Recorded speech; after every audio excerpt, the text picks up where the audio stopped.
Hi, I'm Stacy Morrison, Editor-in-Chief of Redbook magazine, redbookmag.com. Stacy, how do you manage your time in terms of blogging as well as running the magazine?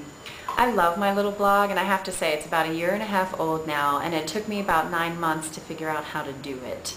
And what I actually do is I speak it to one of my staff writers.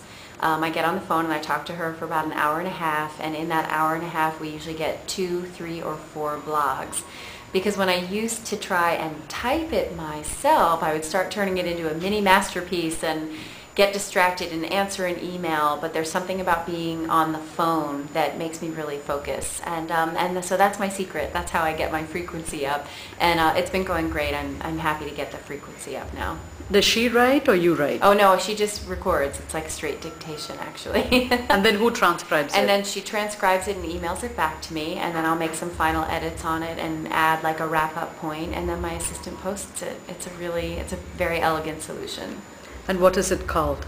It's called Something About Stacy, and it's a little bit about the meanderings of my very normal life as a mom and as a working mom and, you know, a woman with friends, and then my not so normal life because I run this huge national media brand and I get to do things like meet celebrities and presidents of the United States and flying around the country for conferences and focus groups, and so it's a little bit about the crossroads of those things.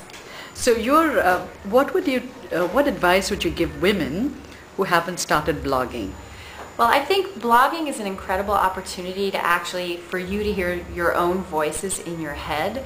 I think that one of the most interesting things about women is we often know something before we really let ourselves know it. I think like when you finally realize you want to get out of a relationship or you really didn't want to go to that movie on Friday night or there's such a sense of relief because you were carrying around the knowledge that you did or didn't want to do those things. So a blog is a way for you to be just in touch with yourself. And then, of course, the tremendous benefit that every woman who blogs knows is the response you get from the community is so rewarding. And I've often said, and will continue to say, women are so much more willing to have compassion for other women than they are for themselves. And that being a blogger and being in the community blog, even if you just read the blogs, if you're lurking on blogs, whether you're commenting or not, it's just a reminder of that sense that you're just kind of not alone, that there are people out there who are like you. And it's great company for that. Comfort is good wherever you get it. And you're writing a book. And I'm writing a book. I am writing a book. My own personal story when I took over Redbook magazine is that my husband and I had been together for 13 years and he decided to leave.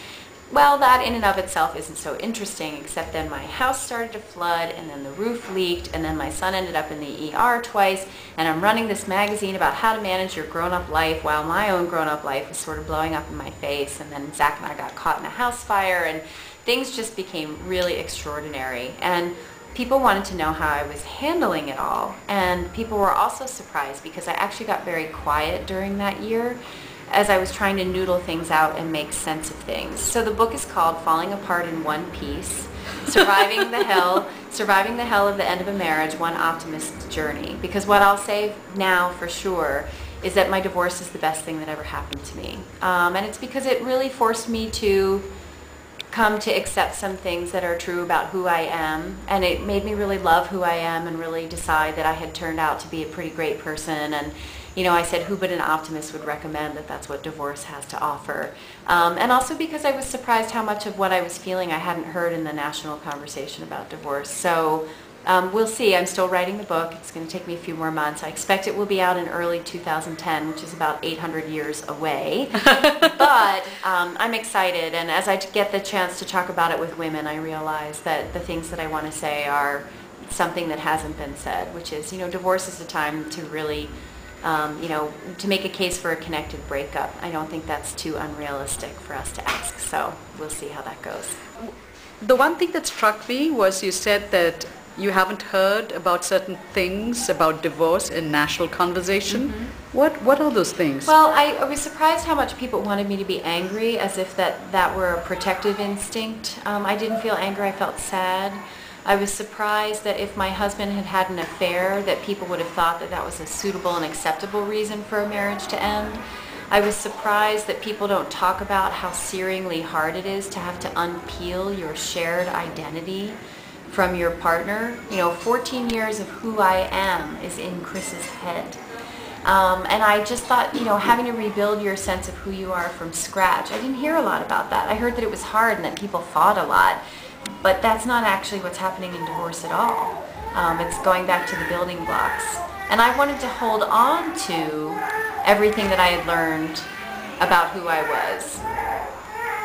And so you're actually opening up that black box called what happens during a divorce process. And the thing is the book is actually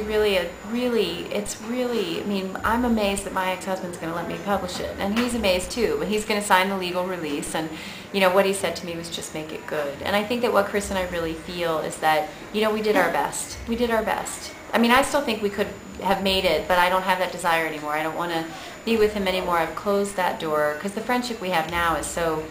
people just don't get it. But the reason we have it is because Chris and I gave ourselves the luxury of taking a long, hard look at why we didn't make it and realized that we'll never know. And it's okay. You get to the freedom of understanding that you just don't get to know. You don't get to know what comes your way in life. You just don't get to know.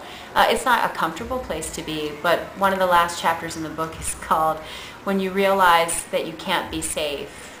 Really realize that you can't be safe, then you can be safe. And so that's the larger message that I hope people will take away. It's just dare to live.